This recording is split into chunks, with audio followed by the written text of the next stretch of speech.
This is the story about the craftsman's wife. It came to pass that King Solomon planned to build a great temple in Jerusalem, the holy city.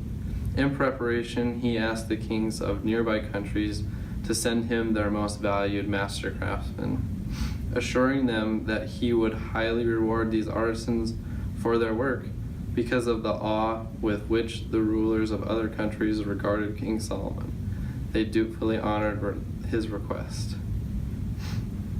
However, one master craftsman refused the lucrative offer, despite his king's command.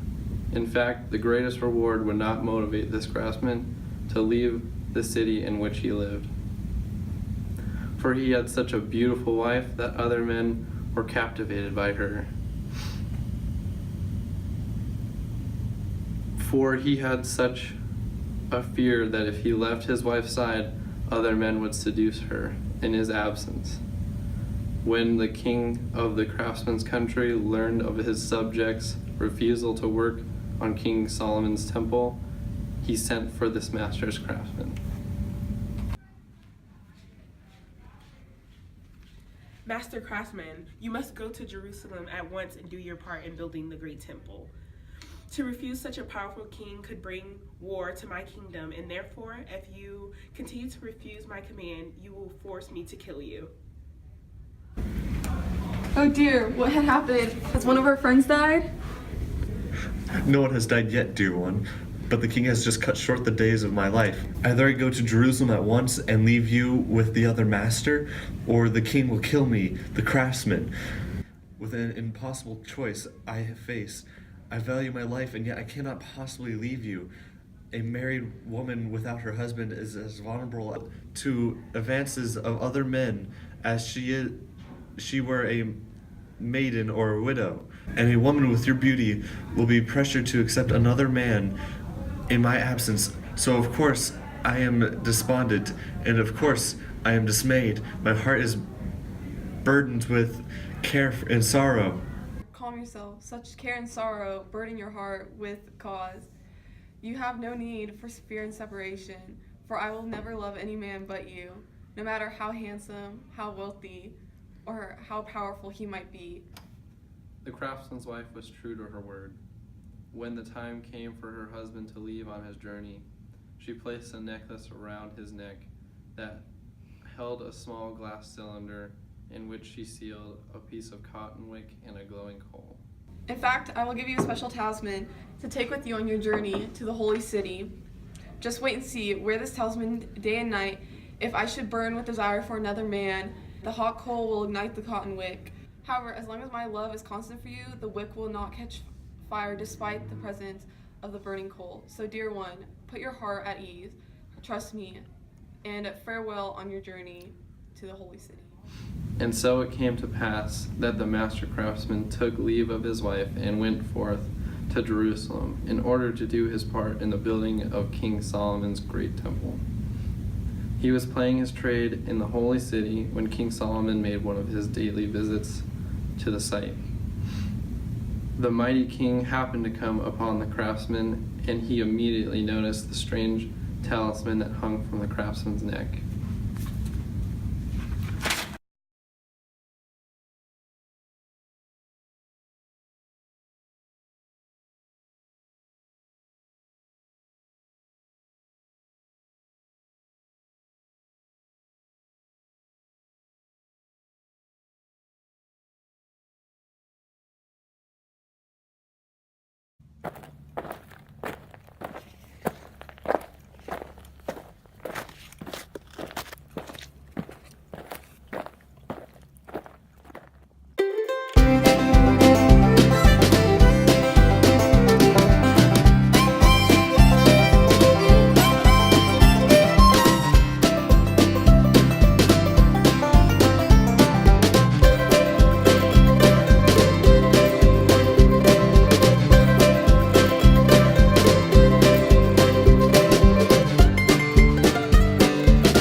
we go.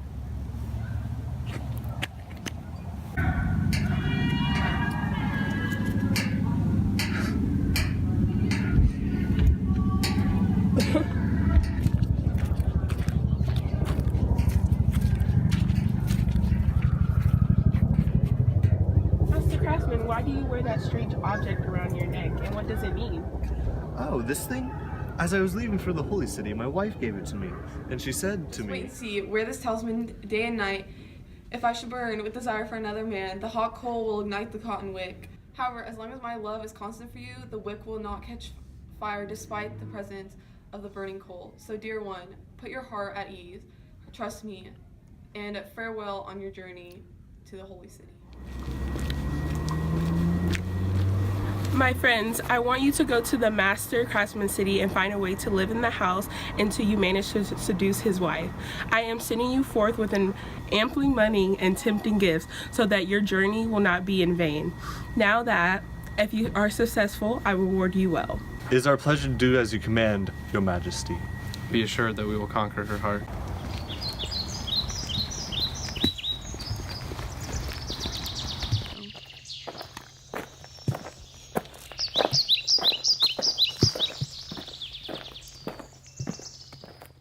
The two young men then took their leave of the king and set forth on their journey. When they arrived at the master craftsman's house and asked to rent a room, the craftsman's wife treated them kindly, fed them a tasty dinner, and then led them into the guest bedroom where they would retire for the night. She explained what they needed to know about their accommodations, wished them a good night, and left the room. Closing the door behind her, she then turned and locked the two young men inside the room.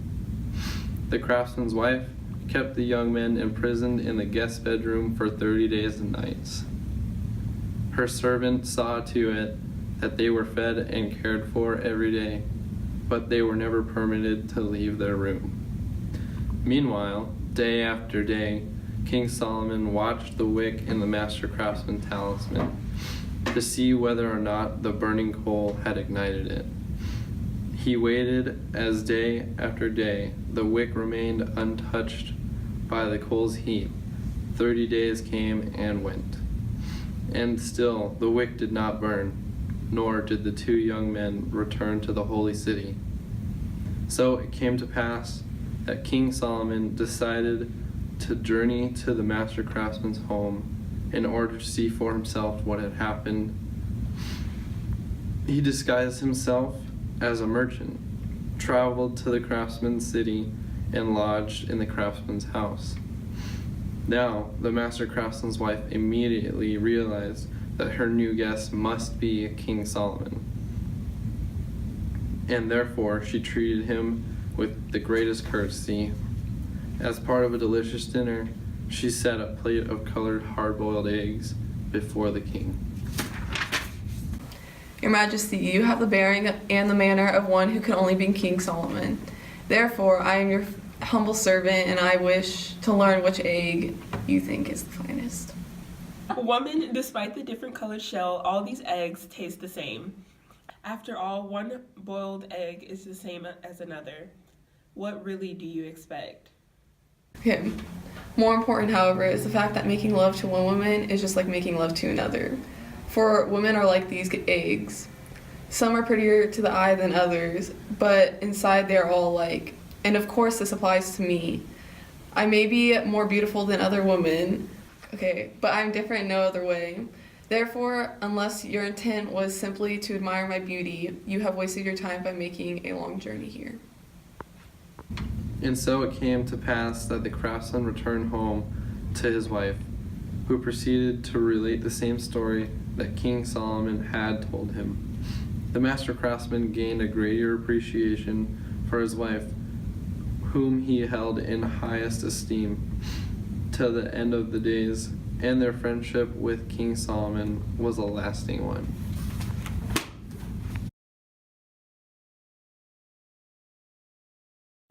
For his master. Quick, stop.